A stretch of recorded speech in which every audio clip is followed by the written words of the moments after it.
Did you ever wonder about your death day, Roger? Let's say your death day was, I don't know, April 23rd, and somehow you knew that. You could have a death day party. You have passed weird, Bigelow. You're approaching degenerate. You can get totally ripped, man. Pig out, invite all your friends. Get yourself a beautiful lady, right? Right in the heat of passion. Just as Sorry, did I interrupt last night's conquest? Hardly. Hi, Roger. Hello, Rebecca. So how have you been? I have a home phone, Roger. Using the mutilated remains of street scum as an excuse to ask after my health is not exactly what I would call thoughtful. And you call me degenerate. Dr. McCann, please meet Detective Gonzalez. So what's the story on these John Does? What's so unbelievable? Dr. McCann, I'll show you. Detective Gonzalez, Hey, nice shot, Roger. Thanks. Is there enough here to identify? I wondered that myself. The teeth and fingerprints are practically worthless, but I noticed one thing. What? Stitches. You can see where the cut was made, traversing the sternum and incised with an electric saw. They had surgery? Nope. They had autopsies. They've been here before, fellas.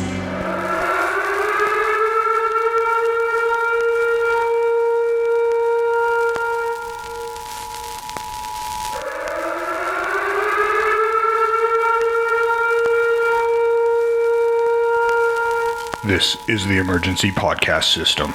This is not a test. Movies are bombing all over the country. They are posing as movies you already know. They may already be in your theaters, your neighbor's home, or even your own. Do not panic. Specialists have been dispatched. They will help you identify these pretenders and defend you against this invasion of the remake. Please stand by for further instructions. Welcome to the Invasion of the Remake podcast. I am your host, Jason Bishop, and with me today, as always, is Sam Stepanenko. So dead tired that I'm alive again. And caught in the morgue is Trish Coughlin. She won't be joining us this week. We just didn't have the resurrection stuff ready. No. So it's just the two of us today. We're going to be talking about Dead Heat from 1988. This has got to be the best action, buddy cop, comedy, zombie horror movie I have ever seen. I would have to agree with you. Yes. Because I've never seen any other ones. Well, there's that. There is that. Dead Heat is a unique little beast. And it certainly doesn't let plot get in the way of a good story. No, you know what? I just hacked on it a little bit, but I actually had a lot of fun watching this. It is fun to watch. It doesn't make a whole lot of sense. It makes zero sense. And for a comedy, it has got to be one of the unhappiest comedies I've ever seen because everybody dies. It's true, yeah. Like everybody.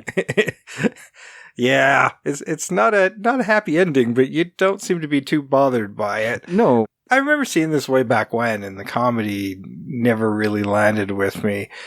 But, you know, Joe Piscopo, he's coming from SNL as a hot commodity in 1988. And Treat Williams, who was supposed to be one of the next big sort of leading men, and nobody else.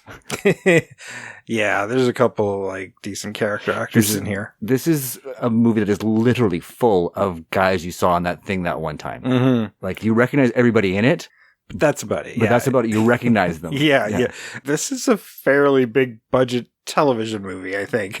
You know, honestly, I feel like this should have been made a few years earlier on a much smaller budget, so it would have been kind of grindhousey and been in the drive-ins and dive theaters. Like, it's the concept that's what this feels like. This movie looks almost too good for its concept. Yeah, even the makeup effects, I was pleasantly surprised by how good they actually were. Yeah, well, I mean, this was at a time when buddy cop movies were huge, so hey, let's do that. Then they have a lot of comedy in those movies, so let's do that. Oh, horror's really big still. Let's do that. Especially zombies. Let's do that. And I can't disagree with the formula. Like I said, there's a lot to like here. It's just really non-linear in the weirdest way. Yeah. Right. I mean, it's a linear story, but it's really choppy. Choppy's a very good description for it. It's very choppy. The scenes kind of jump around. You could tell Joe Piscopo's script was, all right, do this scene, say something funny, then we move on. Well, what do you mean? There's nothing here. It says line to come. Yeah, from you. Yeah. Yeah. Say something pithy. Yeah. Say something Piscopo-y. Yeah, which doesn't really work if you're not directing your actor. Yeah. I mean, this movie's hard enough to follow. He's going through this script of like, well, what's supposed to happen here? And it's kind of why the humor doesn't seem to fit in any spot. It's because you're not sure what the humor's supposed to be. Well, yeah, there's that. And the fact that Joe Piscopo was never, in my mind, a particularly good actor. He's very funny. He's very funny. Like, you think back to that time, him and Eddie Murphy were probably the best at doing, like, imitations. Yeah, impressions and stuff like that. Yeah. But he was very good at sketch comedy. And that's what this felt like whenever he was on screen, was a sketch scene. Yeah. Ad-lib as much as possible because you're live on Saturday night. Yeah, exactly. That being said, I enjoyed him, and I've never particularly enjoyed Joe Piscopo in film. I loved him on Saturday Night Live. I think he's a very funny man, but yeah, I just never really liked him on film, except for in Johnny Dangerously. He was pretty good in that. Yeah, Johnny Dangerously. I love that movie. Yeah. But man, did he pump up by this point in his life? Like, that was the switch from SNL, and then when he got out there, man, I can see why they went for him, because he's a good-looking guy. He looks like an action star because he's a big, beefy boy. Yeah. Yeah, that's when he really got into being like a big buff.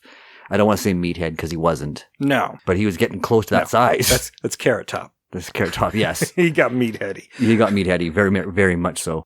Now I'm thinking my cast. No, I'm kidding. I wouldn't cast Carrot Top in anything, but...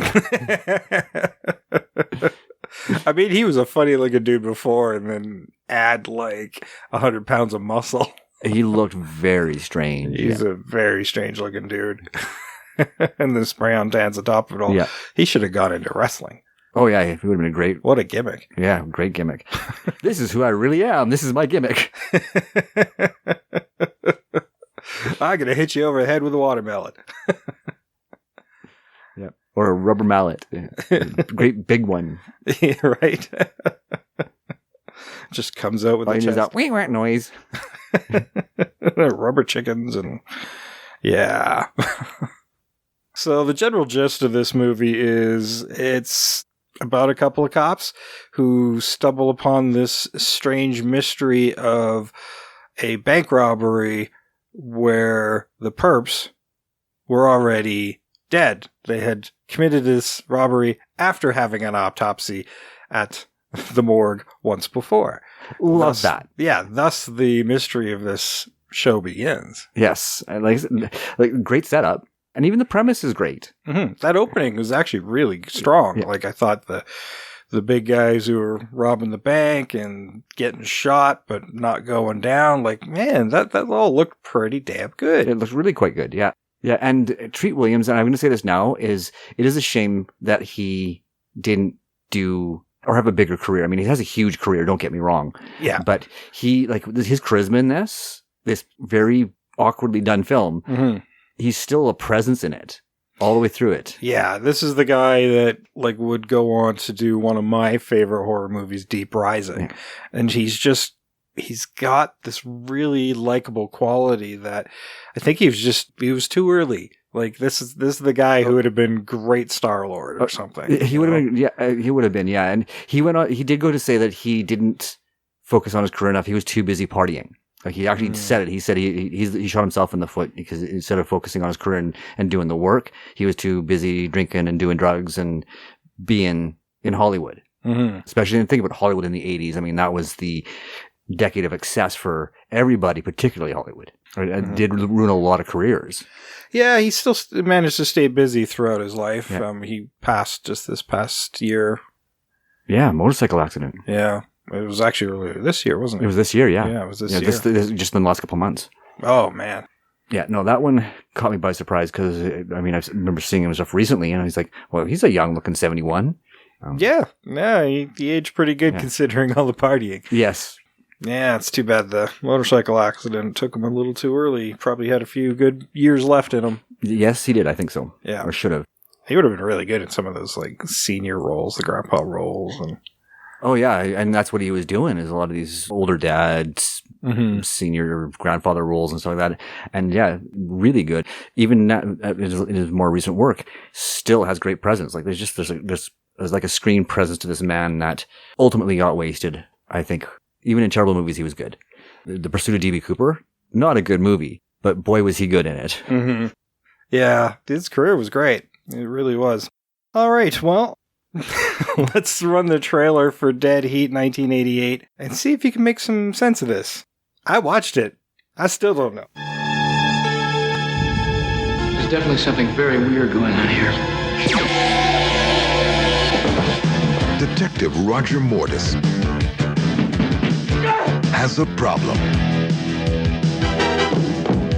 He's dead. But Detective Bigelow is bringing him back alive. We have something on the monitor, Captain. That's okay. Don't get up. Told you not to get up. Now, he's got 12 hours to solve the toughest murder case of his career. His own. What is this thing? Very ugly. Get down! Remember the good old days when guns killed people?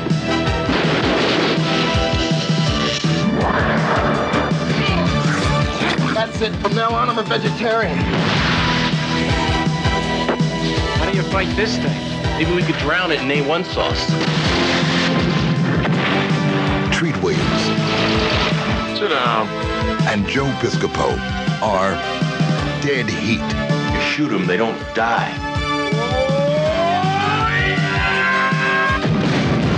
You can't keep a good cop dead.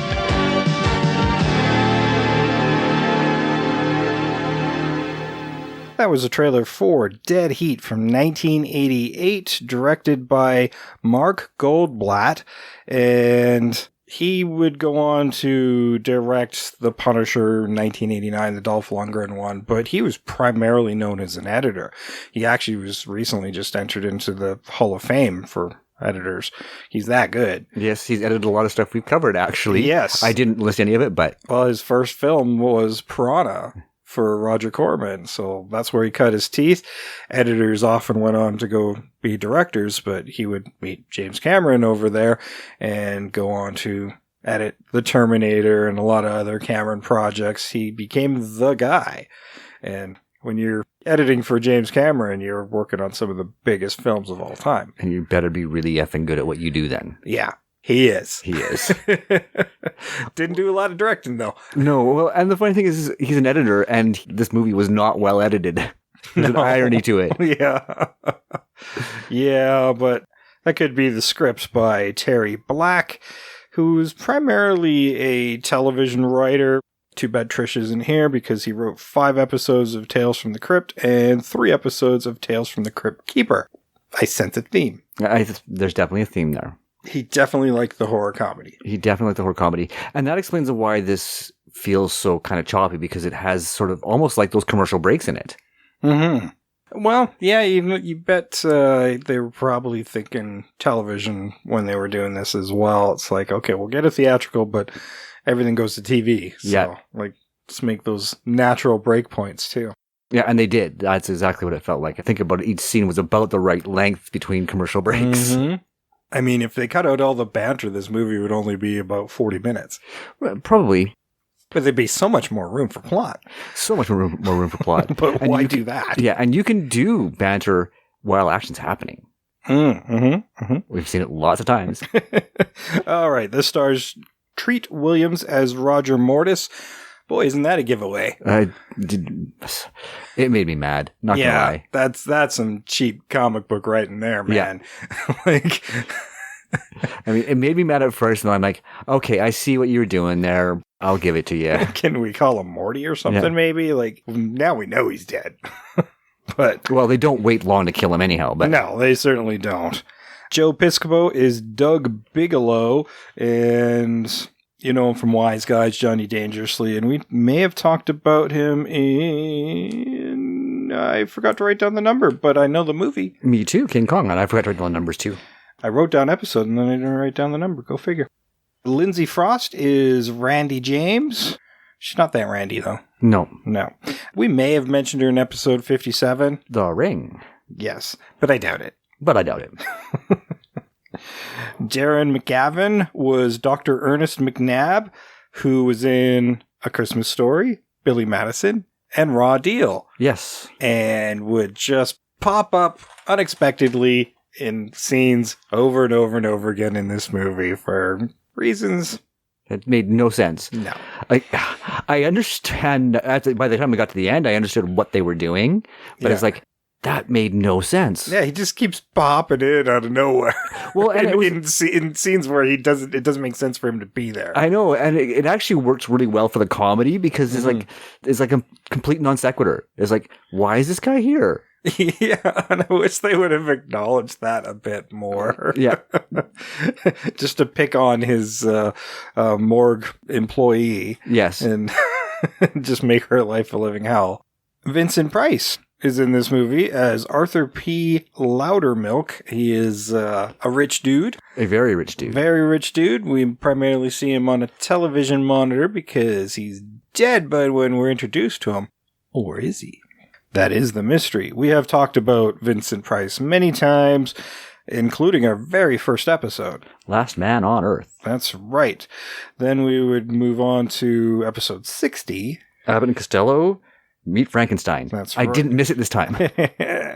Yeah, you weren't there for that one. Nope. So, episode 101. Is that The Fly? That was The Fly. And episode 134. House on Haunted Hill. And I feel like there's more. I did too, but I'm going through like, no, that's it. That's it. I really feel like there's more, but there isn't. That's still plenty. This is number 5. This is number 5. Yeah. So pretty good for Vincent Price for the short time he's in this movie. But such a great short time. It is. As always. Yeah, it's Vincent Price after all. Claire Kirkconnell was Rebecca Smithers, and she was the morgue technician. And love interest for Roger. Yeah. And kind of. We're not sure. I feel like there was a date or something, and then he didn't call. Well, and that was established that they had dated or had gone on a date, and then he never called her back. Yeah. But it never really went anywhere until the end, when he's like, well, I was kind of thinking of you as the person I spend the rest of my life with, blah, blah, blah, blah, blah. It's like, no, you weren't. You never gave us that sense whatsoever. Well, you might be thinking it now because the rest of his life is maybe an hour. Yeah, well, and he did spend a large part of the rest of his life with her, actually. She just happened to be a corpse in the back of a morgue van, but... Yeah, that's frustrating because a lot of characters are killed off screen. Yeah. They just turn up dead. Key Luke is Mr. Thule, and he was in Gremlins and Enter the Dragon. And it's like 300 other things. Yeah, he's that Asian dude you saw in that thing that His one career time. goes back to 1940s. Yeah, he's been around a long, long time, and he was actually came into this movie. Well, he came into the industry as a consultant for any type of Asian themes that would be in movies as an expert, and then they just like, hey, why don't you do this? And thus his acting career began.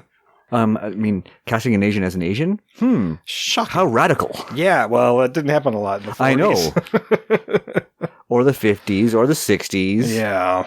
Shame on them. Robert Picardo is Lieutenant Herzog. We don't see much of Robert Picardo, but boy, he would go on to have a great career. We best know him as the Hollow Doctor on Star Trek Voyager. We also may have talked about him in episode 84. Oh, yeah, Total Recall. He was great in that. Yeah. And you might... I guess. You might remember from The Howling as well. I had the pleasure of spending an entire weekend with them at Star Trek convention in Volcon, where I was doing press stuff. And, we drank and told stories, and what a fun dude. He seems like it. Yeah. My friend Richard did all the Star Trek stuff, so I would be like, hey, so tell me about The Howling and other stuff. So, yeah, he was a great dude. Mel Stewart was Captain Mayberry, and he was in Bride of the Reanimator. Professor Toru Tanaka, wrestler. He would go into acting once he retired and couldn't take the bumps anymore, but we saw him in episode 96, The Running Man, and episode 178, Last Action Hero. Oh, I think he liked working with Arnold. He did. Stephen R. Bannister was The Thing. That was pretty much it. That's all he did. Was this makeup monster thing that also popped out and made no sense. I think he was just hiding under a blanket until somebody discovered him. Great makeup, two faces. Lou Hobson was Whitfield. He was in The Hidden, Red Heat, and Lionheart. Just wanted to say Lionheart because we did Van Damme last week. Yes, we did. And Tom Nolan was Jonas, and I had to bring him up because we talked about in episode 392 very recently, Voyage of the Rock Aliens. Voyage of the Rock Aliens. I didn't go that deep this week. Sorry. I wasn't going to, and then I saw Tom Nolan, and I mean, you look in IMDb, he's in this Voyage of the Rock Aliens outfit, and I'm like, wow, when is this ever going to happen again? Well, I mean, we have Craig Shaffer. We might cross over with that again. That's true. I mean, I always said that about Hard Rock Zombies, and we've hit that a few times. Yes, now. we have. Yeah. So that's it for the cast for Dead Heat. If you want to go deeper, go ahead. It's on your own. On your own time. Yeah, so we've got Roger Mortis. There's a shootout at this lab where they're investigating the resurrection of these criminals. They found a lead, I guess, that takes them to this place. They're asking questions. Then the monster attacks and blah, blah, blah. And poor Roger gets suffocated to death. Suffocated in a decompression chamber, which is where they euthanize the test animal. Which is awful. Probably the most horrific thing in the movie. Yeah, right? I'm like, them just telling me that is awful. Yeah. Like, you just couldn't give him a needle? Yeah. Like, this whole room where you suffocate animals? Oh my God. It is really horrific. I think that's one thing that we could change. Oh, for sure. Yeah. So Roger dies in this, but when Becky shows up, they have figured out this equipment and bring him back to life. Looks like he's in remarkably good condition. He's dead, Becky. It doesn't matter, Doug. Someone has found a way to revitalize dead tissue, the way a starfish grows new limbs. After all, what really separates life from death? But the soul, Becky, what about the soul? Looks like they may have found a way around that too, Doug. And what if he wakes up like some mindless idiot? Then I hope you'll shoot him in the head. Thanks a lot. Kinda. Just bring it back. Bring him back, yeah. Yeah, there's not a whole lot of life part of that. No. Yeah. Heart's not beating. But he feels great. Come to think of it, I feel terrific. I feel incredible. Ooh, it's great to be alive. But he feels great. He feels better than he's ever felt in his life. Well, I mean, it's the best he's felt in his death. Yes. Yeah. Wah, wah, wah. Hey, the jokes are better for me than they were in the movie. I'll give you that. I will give you that. And the company liaison, tour guide, press agent, this is Randy James, played by Lindsay Frost. And she's kind of joined at the hip with these guys for a little while because the only lead, and they have attempted to kill her. Yeah, and they know that there's something off about her, but they don't know what. Yeah, because she's not sharing all the information. No, and we find out why later. Yes, because she is the daughter of Arthur P. Loudermilk. No, she's not. Yeah, she is. She was in the hospital with him. She was dying at the same time he was dying. I thought they were related. No. No. Yes. No. No. No. She was in the hospital with Loudermilk, and he made her a deal.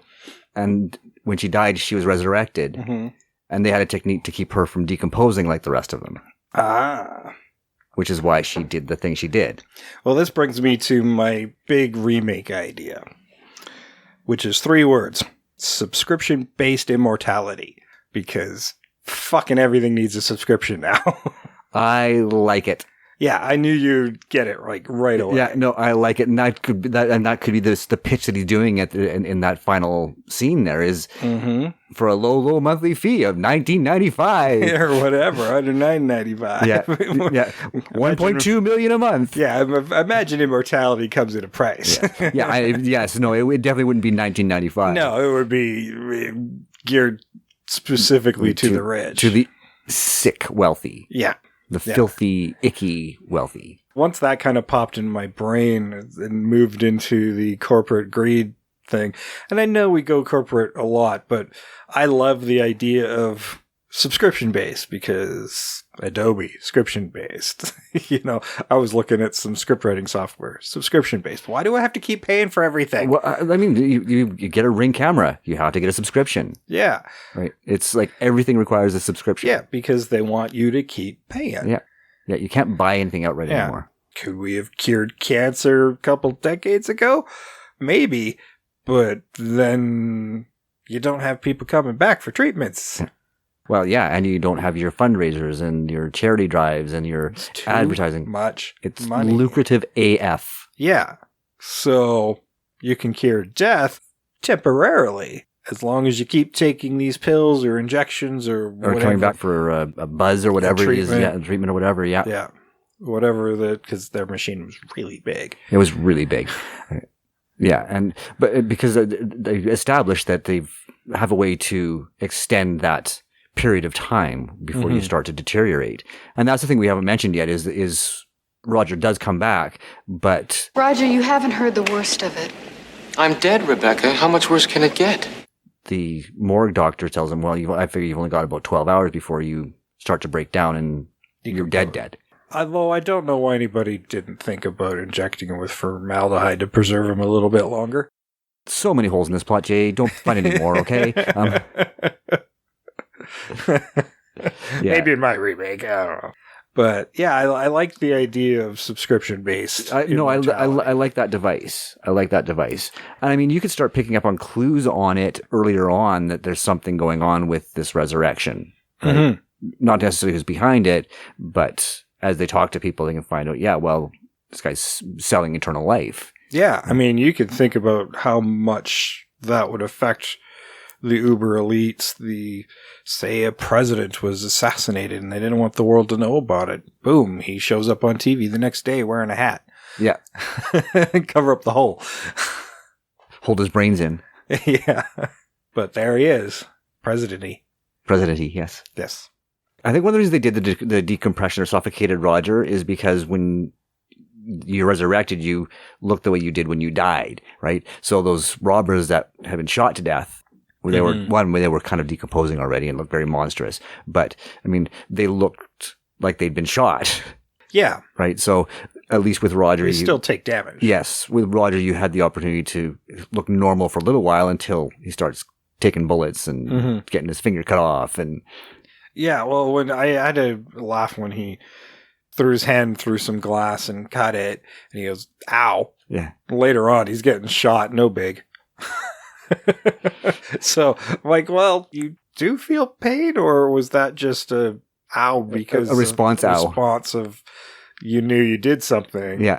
But then you're like, oh, it isn't an ow. I do that. I don't have a lot of feeling in my left hand. I'll hurt it. Like, I'll damage it, and I'll say ow, even though it doesn't actually hurt, because that's a response. It's like, I know I did something bad. See, that would have been interesting if they had played on that a little bit. Can you feel that? No, I can't. Yeah, because it's kind of a reaction. It's like when you know you've cut yourself, you're just like, ow, that's going to hurt, right? And then when it doesn't, and that would have been the moment there, so he'd go, ow. He's like, wait a minute, that didn't hurt. No, ow. Yeah. Yeah, that would have been because he's lost that nerve sensitivity because he got shot prior to that and didn't feel anything. He's like, oh, interesting. Now, if a lot of this feels familiar, this was meant to be an homage to DOA. And we may do that soon because DOA is about a guy who's poisoned and discovering who killed him before the poison takes him out entirely. That was essentially this premise, except he's dead. And he's still on the clock. Yeah. He's looking to find out who killed him. Yeah. I don't know who killed me. Yeah. So that is kind of interesting in and of itself that this was a remake of a more dramatic noir piece. Well, at least inspired by it, yeah. Yeah. And I did like that premise, but again, it kind of gets lost in all of the comedy and the special effects, and it gets muddied in there, and you forget that that's what he's trying to do. He's trying to solve the crime and figure out who killed him, right? The two main goals. And the detective work gets lost in all of the other stuff, which we'll fix. Well, we won't fix it, but we'll try to provide some guidance on how to fix it. Well, now that we got a broad idea, I mean, my first thought is, are we even making them cops anymore? I don't know. I mean, they probably should be, because that whole investigation aspect of it is they end up where they are because they are investigating a crime, right? A very unique and unusual crime, but they're investigating a crime, right? So I think they need to be. Yeah, and I think Randy needs to be actively, like, she's the witness, but she actively needs to be dissuading them away from. She's also trying to preserve her life. Yes. Because she's also benefiting from this resurrection. And she doesn't want to lose it because she knows what will happen to her if she does. Yeah. Right. And I think that's an important element of the thing. And it's not apparent until it's too late anyhow. It does look like they're trying to kill her initially to keep her quiet, but that clearly wouldn't have worked. Because she's dead already. Yeah, which if they had clipped her or whatever, then jig would have been up right away. So, yeah, again, nonsensical story. Yeah, it was never established that it was like a misdirect or anything like that, which is what it could have been, right? Because they knew they couldn't kill her. They also should have known they couldn't kill Roger, though, because, well, they'd already killed him once. So, I don't know. Maybe they were trying to do active dismemberment or something with submachine guns or something. Yeah, I don't know. Strategic dismemberment. Yeah, but yeah, taking a zombie to kill a zombie, which I kind of liked, is this zombie on zombie combat was kind of an interesting idea. Is like, how does that work out?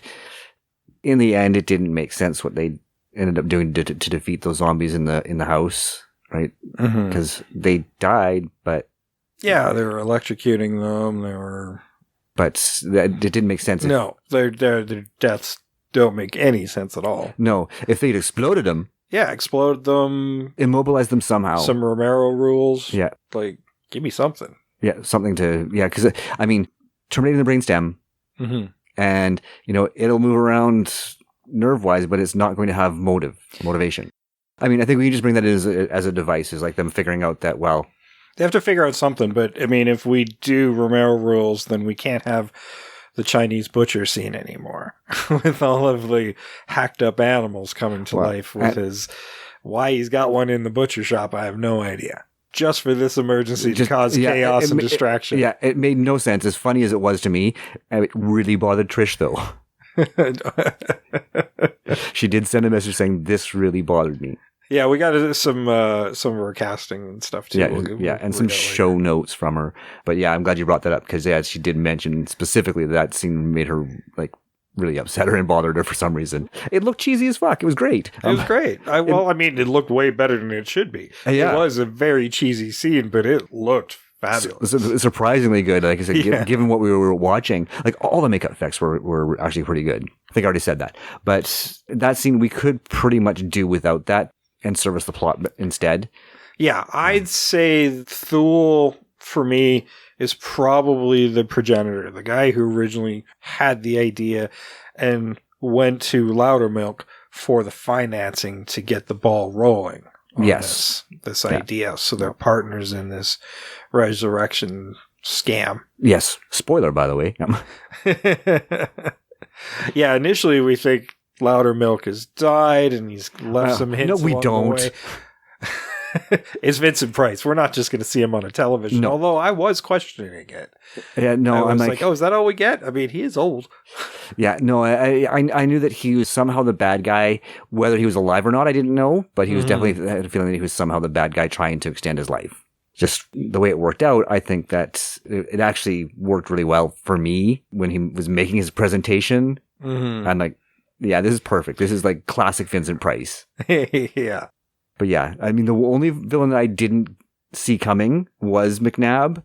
And that's because they didn't give you any clues that he was a villain. No, this guy just keeps showing up and awkwardly in scenes. Yeah, which the more I think about it, the more I love that. If you're keeping the comedy in it, I love that idea. You just have to acknowledge that it's weird. Yeah. In the film, they have to acknowledge that it's weird. But I mean, it does make sense if bodies are disappearing from the morgue and then robbing banks. Exactly. That should be your first clue. But they do such a good job of not telling you anything that it doesn't really sink in until it's like, oh yeah, I guess that does make sense. Yeah, test subjects, and maybe they're like, okay, we can preserve you guys, but this is how much we need. Yeah. And they have to go rob banks to pay for their treatments. Yeah. Or they're just like, oh, it worked. Cool. All right, go on, guys. And they just go do what they know. Go do what they know. Yeah, just like, okay, yeah, just unleash them into the world. Yeah. I just love the fact. I'm thinking like of all the things you could do with this, right? Like, so their first test subjects kind of mindless. So they are literally, this is what I do. I go rob banks. I go rob banks, right? So they go rob banks, right? I mean, that should be an establishment of pattern. Yeah. You have that opening scene with the bank robbery. Great. And maybe a couple of other crimes happen because their test subjects are dead fresh bodies at the morgue. Yeah. That are but they're also disappearing. badly damaged. Yeah. So once a pattern is established, they got to start looking internally right away. That, okay, bodies are going missing and now they're robbing banks. What's happening here? What's the connection? Yeah. Because their connection to this company, what was it? Bodycore or Body something? I didn't catch the name, and I'm bad with names anyhow. I think Trish put it in her notes. Well, no, Body Doc was the clue for how he figured out McNabb. Yeah. Oh, yeah, the numbers. Yeah. Yeah. Trish sent me a text with the numbers. Yes. Because she wanted to show that the numbers don't add up to the actual word. There were too many numbers for the word that they found out. I mean, that's attention to detail, Trish. Yeah. Yeah. That's her obsessive compulsive disorder kicking in. Yeah, apparently. But yeah, I mean, you could do away with the whole numbers cipher thing. It didn't really make a lot of sense. I think that actual investigative work and tying all those strings together, right? It's like, well, okay, these bodies came from our morgue. Who has access to the morgue? Yeah, right? And why would somebody who doesn't want you to find out about anything leave you a hint towards it? Exactly. I mean, and that's where you drop in some MacGuffin characters like morgue attendants and even other cops, right? I mean, that's where you could bring in like that other detective and give him a little more screen time. And it's like, yeah, I would love if maybe your police chief's in on it. So that's how the doctor's getting the bodies out of the morgue. They're being paid very handsomely. Yeah, or at least that's what you lead our investigators to believe that's the case. Yeah. Right? Even if it's... Or they're benefiting from this because maybe one of them died and was resurrected, and they're like, we will do this for free if you keep providing us with bodies. Yeah. And again, that's what you could say is, well, we show that you signed into the morgue at midnight on the 25th, and that was 12 hours after these bodies showed up. What's going on? Yeah. Right. That would also put our detectives on the back foot a bit because now they can't trust anybody. And they have to continue this on their own. Rogue cops. Oh no, that never happens in buddy cop movies. Never, ever. Right. So yeah, I think that you can have more investigation and less sort of aimless running around, like to cemeteries to check for a body. That scene felt pretty wasted to me.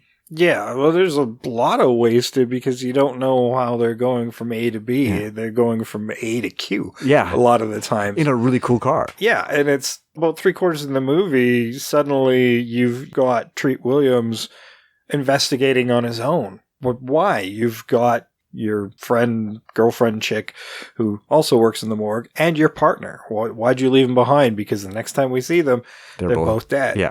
Yeah. And I'm okay with that.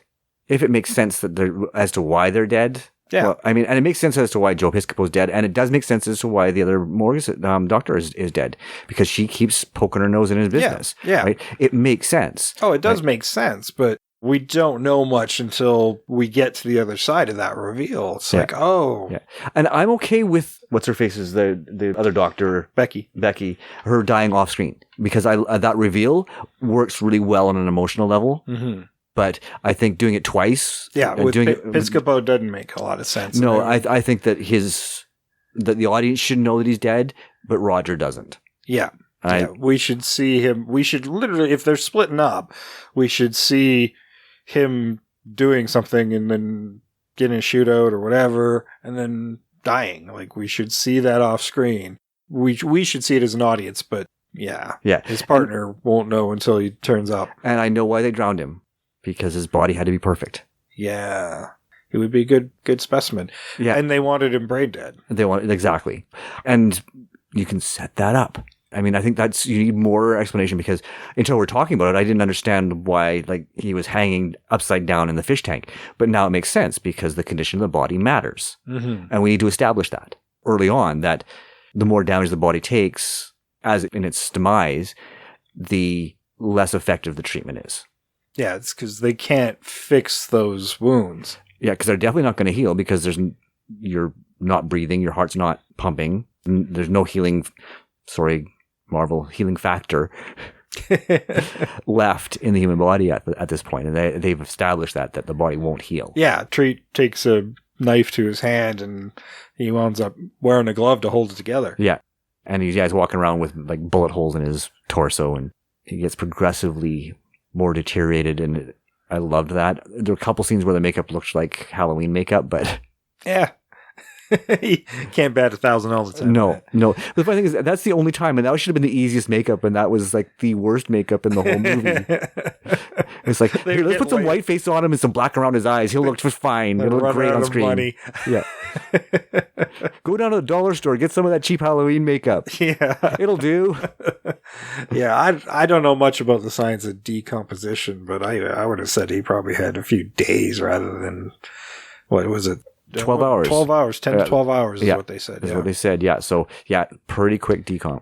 Now, the decomposition to Randy's character, that she's been getting these treatments, was very quick. So, whatever's holding her together, like, those treatments need to happen quickly, otherwise all of the decomposition that should have happened just kind of rushes back. Yes, very much so. It doesn't make a lot of sense because we just see it. It looks cool, though. It looks cool. It's a very much a Dorian Gray type of thing. Yeah. Like, when it happens like now. I think it would have been really cool if we got to see hints of it earlier on, right? Like, she wears a glove or wears gloves or something like that. And you as the audience, again, you get to see that, like, her hand in, like, this kind of withered up kind of shape or something like that, so that it's not as big a surprise as it was, because, again, no clues led to that. No. There was lots to suggest that she was hiding something, but not enough to infer that she was already dead. Because as far as we know, 12 hours.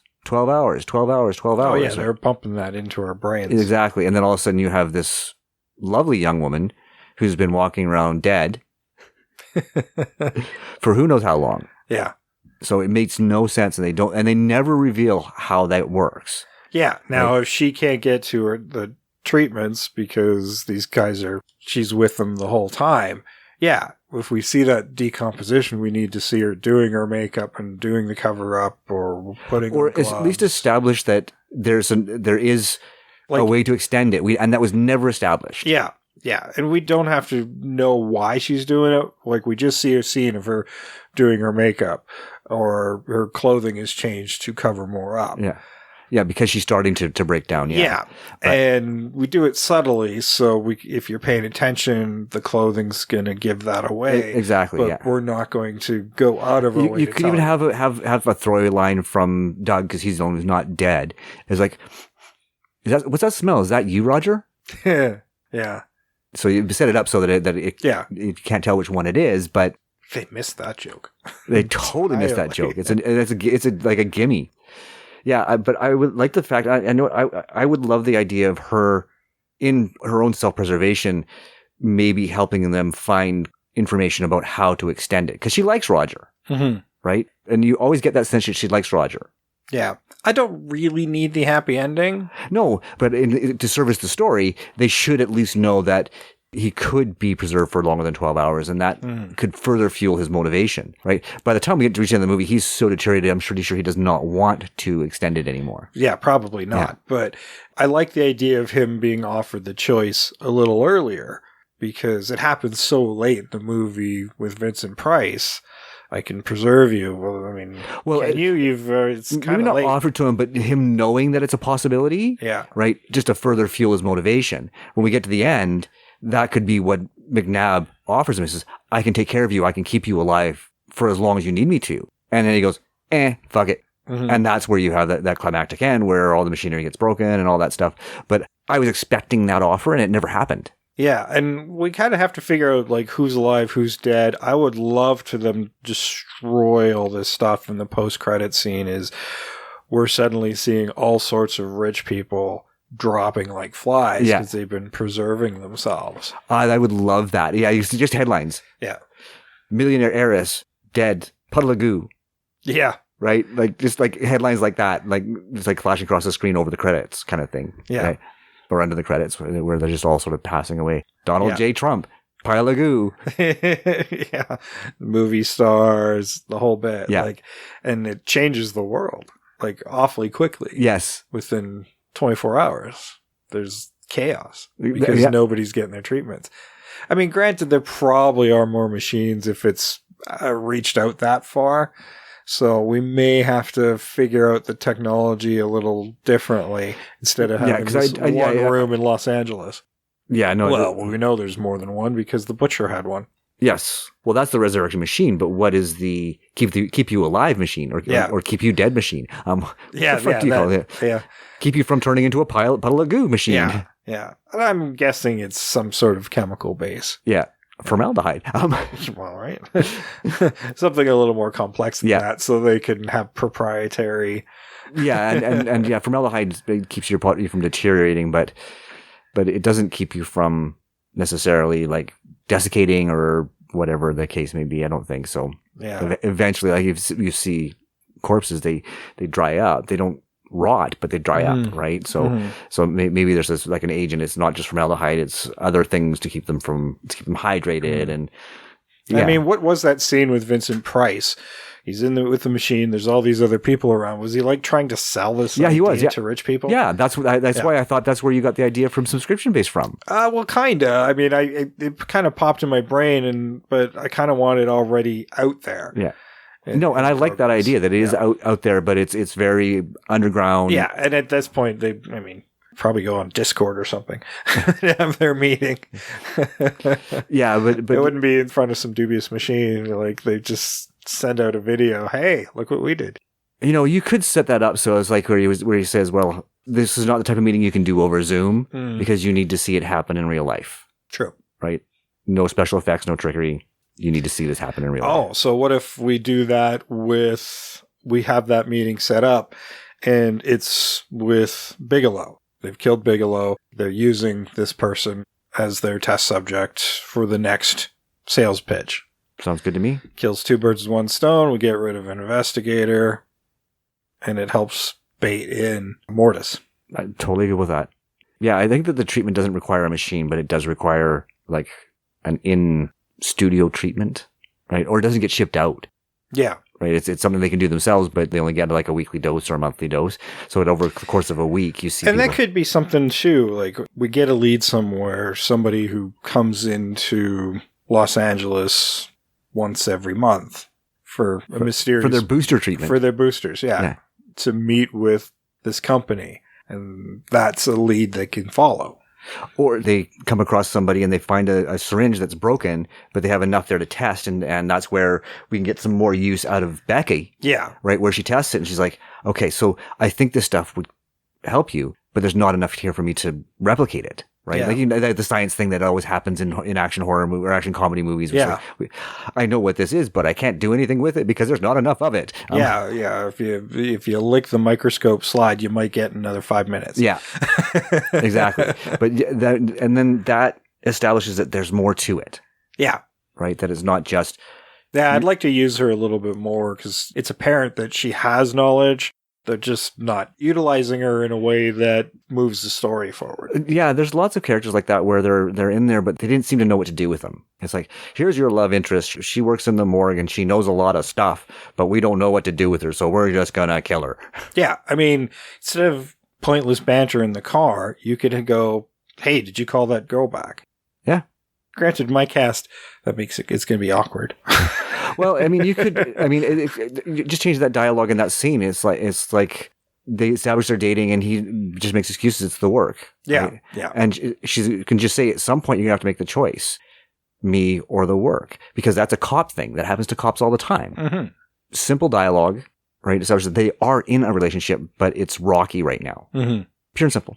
And then when he shows up dead, I mean, you have those moments where she's upset that at his death, because she never really seemed upset by his death. No. And then when he's resurrected, there'd be the joy, like all those that emotions that should come with that, we never really saw, right? Because they never established that they were in a relationship to begin with. They dated. They might have boned.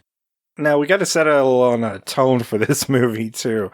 I'm less concerned about the buddy cop scenario. Like, sure, yeah, that's there. But I'm less concerned of them hitting those tropes and leaning more into horror comedy. Yes. I mean, in kind of a little bit sillier comedy. I'm not sure if that's the place you want to go. Like, I'm thinking Sam Raimi, Evil Dead-ish type of... Yeah, I was thinking the same kind of way. Like, my director kind of informed the way I want to go, because I really liked Mayhem. Oh, yeah. Sorry, giving away a director. If you don't know who directed Mayhem, I'll tell you later. He'd be good. He'd be good. Yeah, so just the sheer mad pace of that, right? And that's kind of what I wanted to see from this. It should be just like rapid fire, like moving quickly from one scene to the next, but each scene change has to make sense. So yeah, that's sort of more the action horror comedy and less buddy comedy. Yeah. Right? And there really wasn't that much of it, to be honest with you.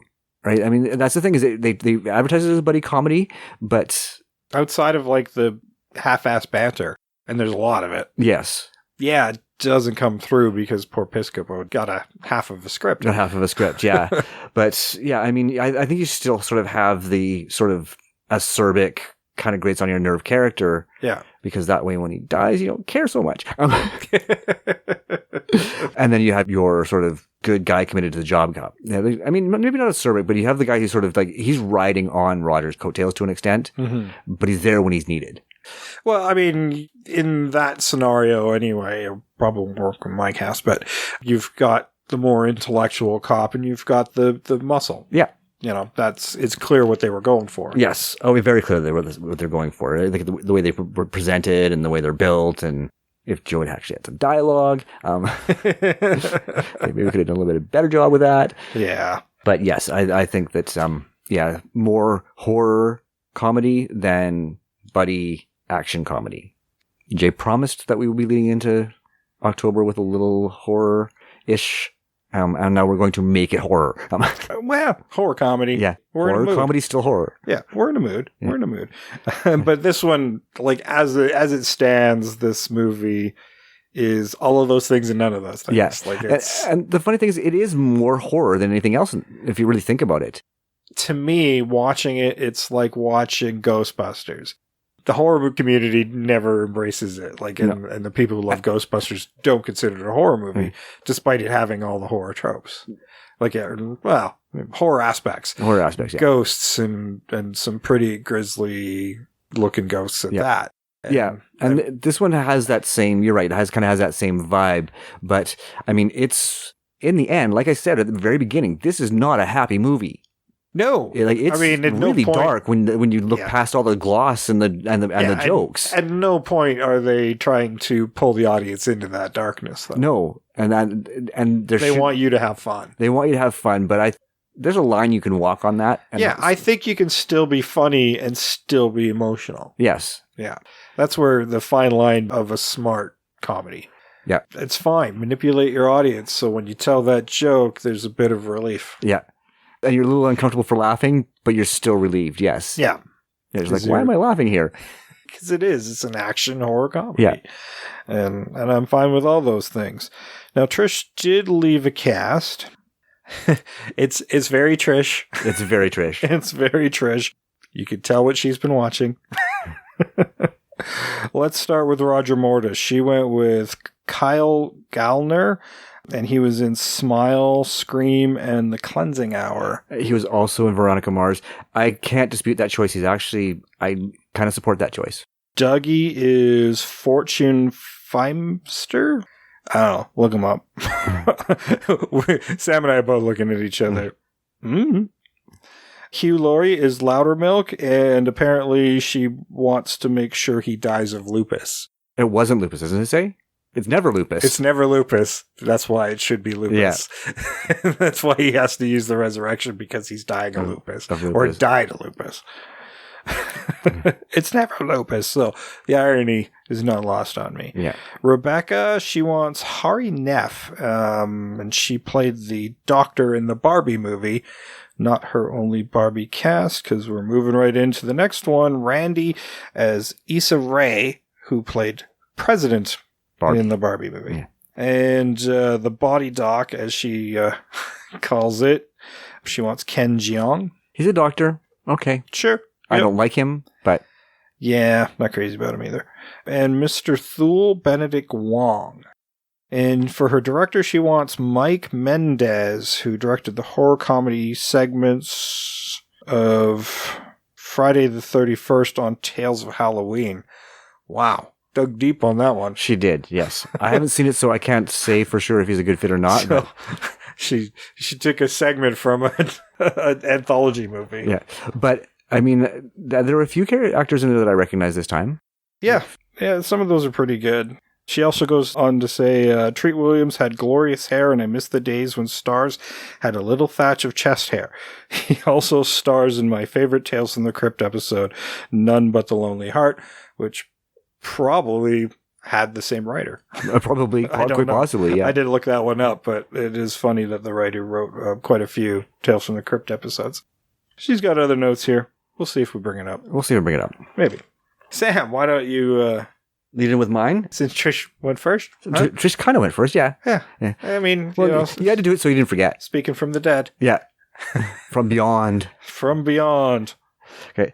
So I try to cast like we actually might have a budget for it. So as usual. So for my Roger Mortis, I went with Freddy Rodriguez from Planet Terror and Ugly Betty. I think that he has that right sort of demeanor, or he can have that right kind of demeanor for the Roger character. Did I call him Rigor Mortis? I think I did. I think I fell for it. Well, yeah, that's why he's called Roger Mortis. Yeah, I know. I know. For my Doug Bigelow, I went with Kevin Hart.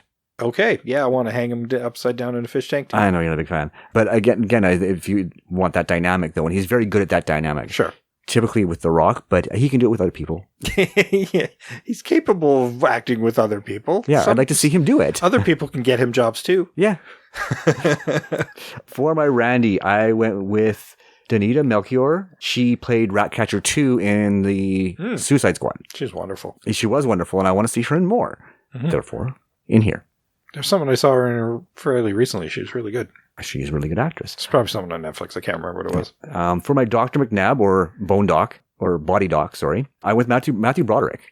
Oh, interesting choice. Well, I think when he does Skeevy, he does it really well. He played the Skeevy principal in a zombie horror TV series on Netflix, and it was great, and he was fantastic. Oh, nice. Yeah. So, yeah, I'd like to see him do kind of like that, walking that line of friendly and Skeevy at the same time.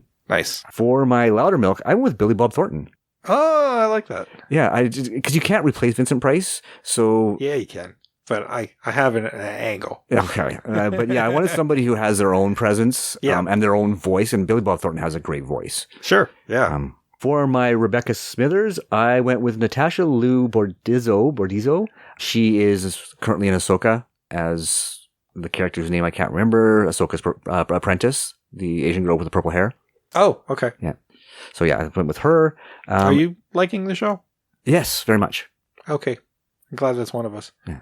Actually, I like this week's episode 4 for our listeners. That was pretty good. But episode 3, they just stole scenes from A New Hope because apparently they found a few they didn't use yet in Force Awakens. I'm really frustrated with the show as a whole because it so far feels like another movie script that got padded out. Well, we'll see how it goes. I like the characters, and I like episode 4. Yeah, episode 3, I'll give you that one. I have one more cast member and a director.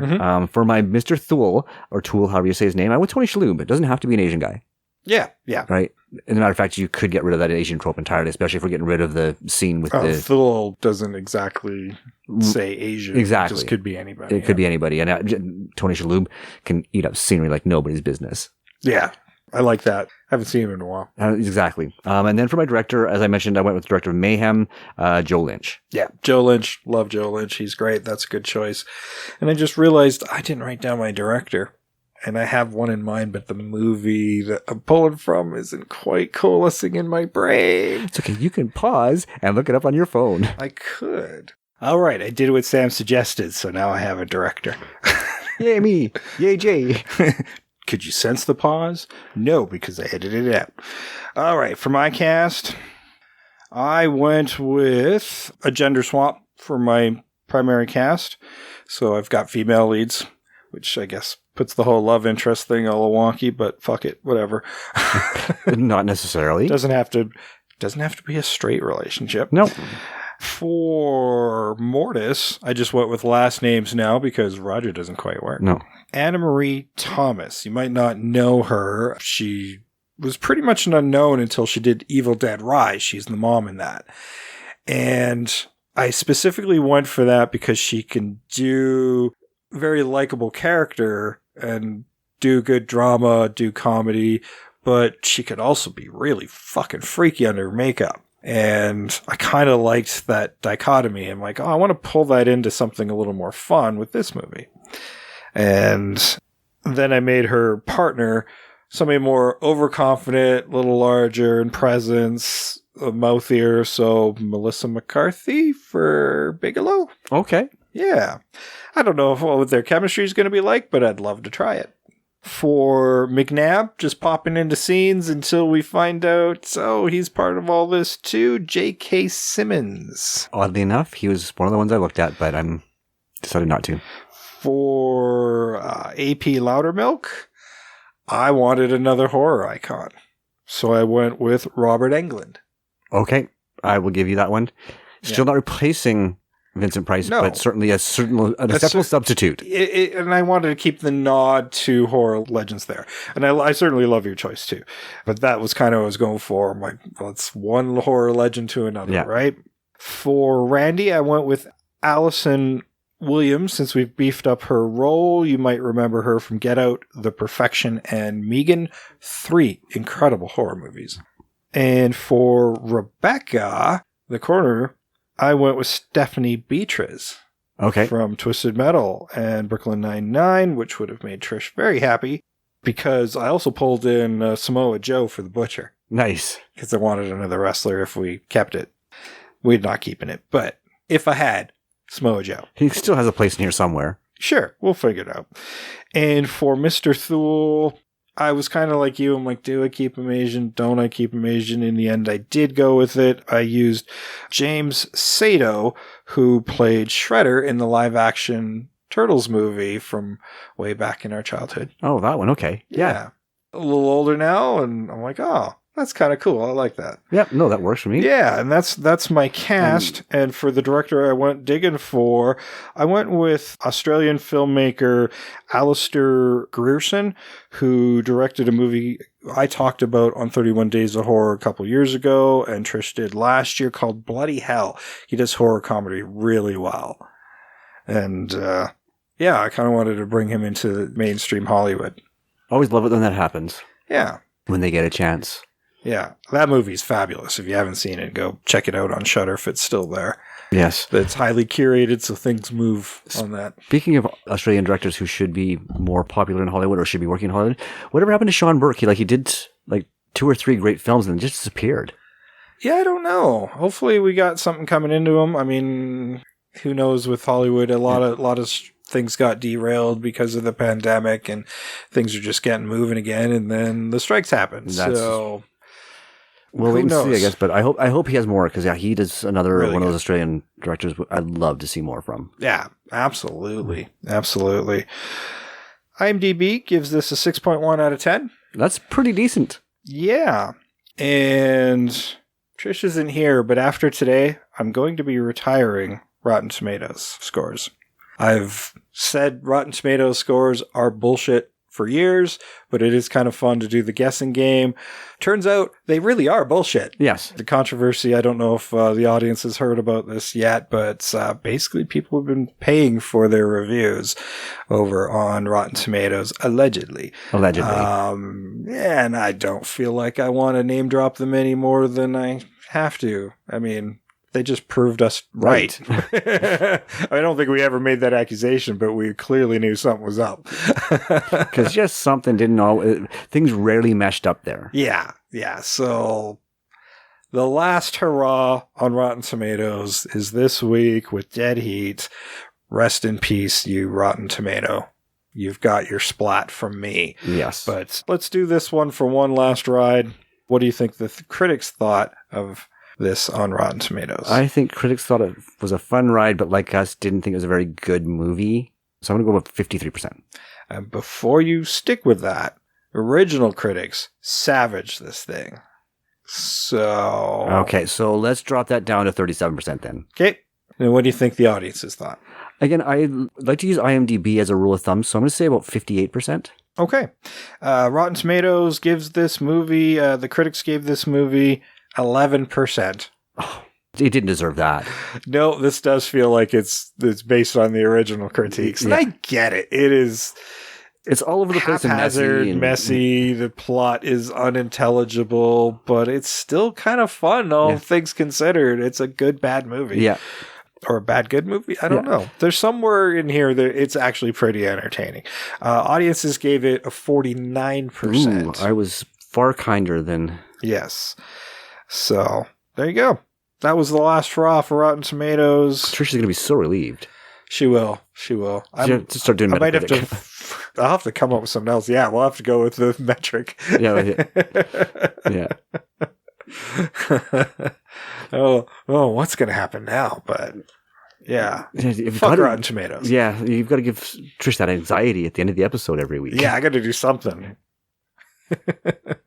Write in if you have some secret anxiety moments to throw onto Trish. Let me know. Send it to my social media or email us at Invasion Remake on Twitter X, Invasion of the Remake on Facebook, Instagram, TikTok, and Threads, or invasionoftheRemake@gmail.com if you want to email us your suggestions on how to torture Trish, or suggestions on an episode or comparison, or including fan challenges that we will kind of bank for future episodes as well, and we will certainly shout you out if we use your idea. And we like ideas. And we do like ideas, and I don't know if we've fully fleshed this one out or not, but I like the idea of the big business, and I can kind of envision what this is going to be. It's not going to be this movie. No. It would watch very differently with that, leaning towards more action, comedy, horror, less of the buddy cop stuff, but and pulling in some of the DOA DNA. Yeah. Right. Which is where this is all based, but that was very noirish instead of Lethal Weapon. Well, and I was going to say, I mean, even pulling some of that 7 DNA, funnier because it's a dark film, where the investigation into this very strange mystery is part of the horror. Yeah. As they discover more horrific things, it becomes less funny. Yeah. I think you don't want to be sad that they're walking into the light, which I actually kind of liked. Which I did kind of like that too. And like I said, it's not a happy movie, but it does have a satisfying ending. And I like the fact that they didn't leave us upset that the characters were going to die. No, I wasn't bothered at all by it because it was the one thing in the movie that didn't feel tropey. I think it's because the characters accepted it too, and they were constantly joking about it. Like, they even set you up. What if you knew your death date? Yeah.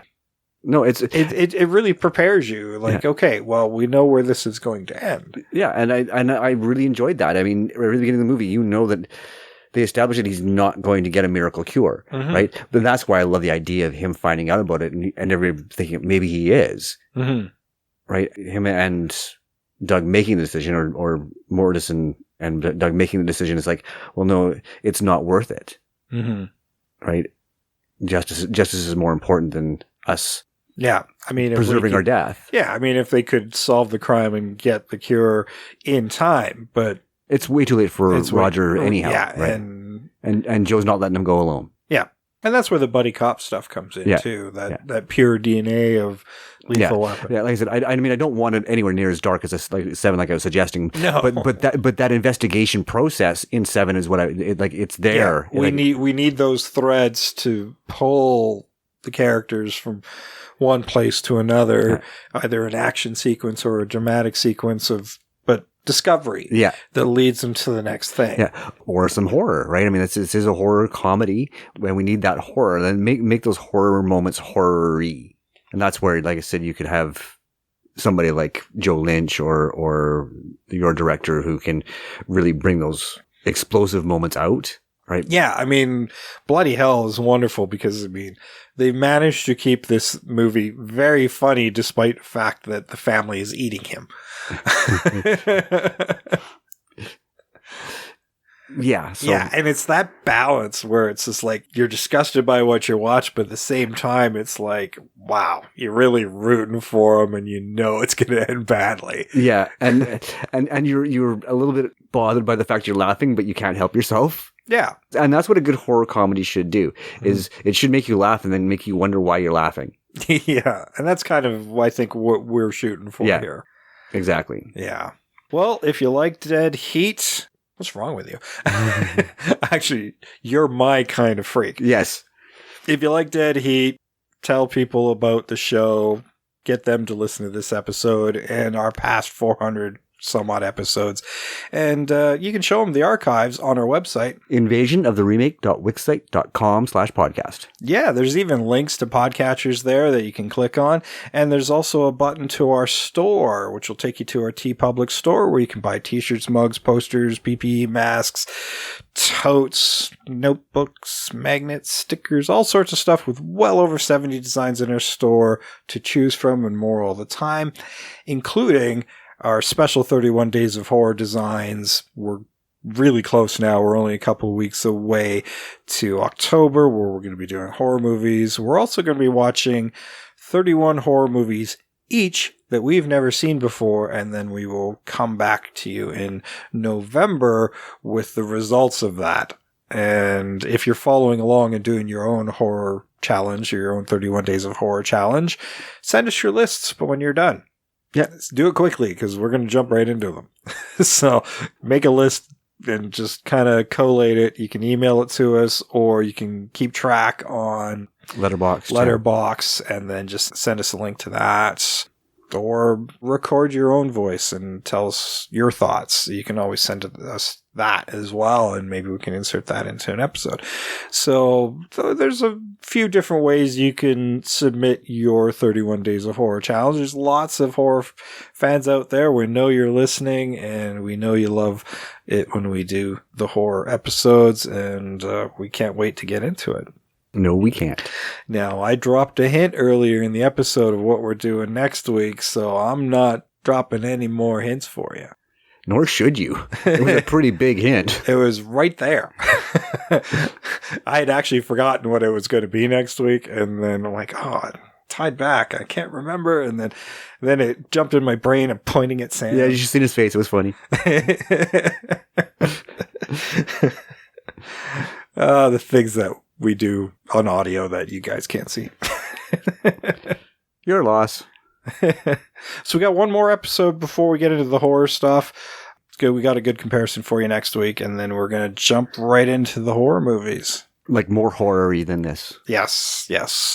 It should be a good mix. We always have a good mix of stuff. I've been watching horror movies pretty much all year long, so yeah, it's going to be, what is this?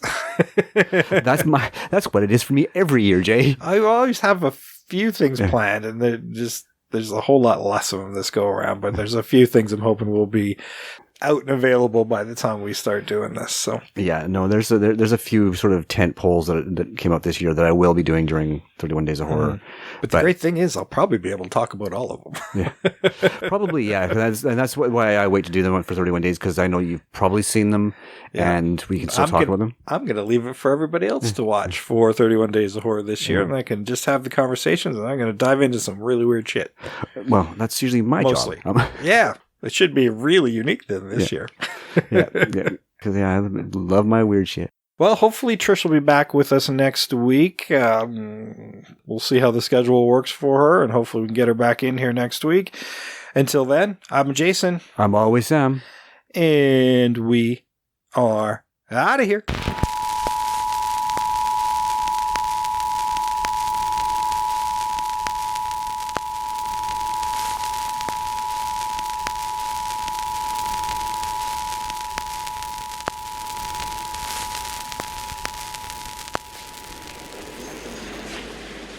I can't do it. I can't live a lifetime in 6 hours. Nobody's got all the time they need, Roger. Nobody. You remember when we were in training? They always told us you can't be a good cop if you're a dead cop. Here's your chance to prove them wrong. You're good, and you're dead. I'm good and I'm dead. Come on, Raj. Let's go find those suckers and trash their ass, man. Come on, Raj. It's asses. It's plural. It's plural?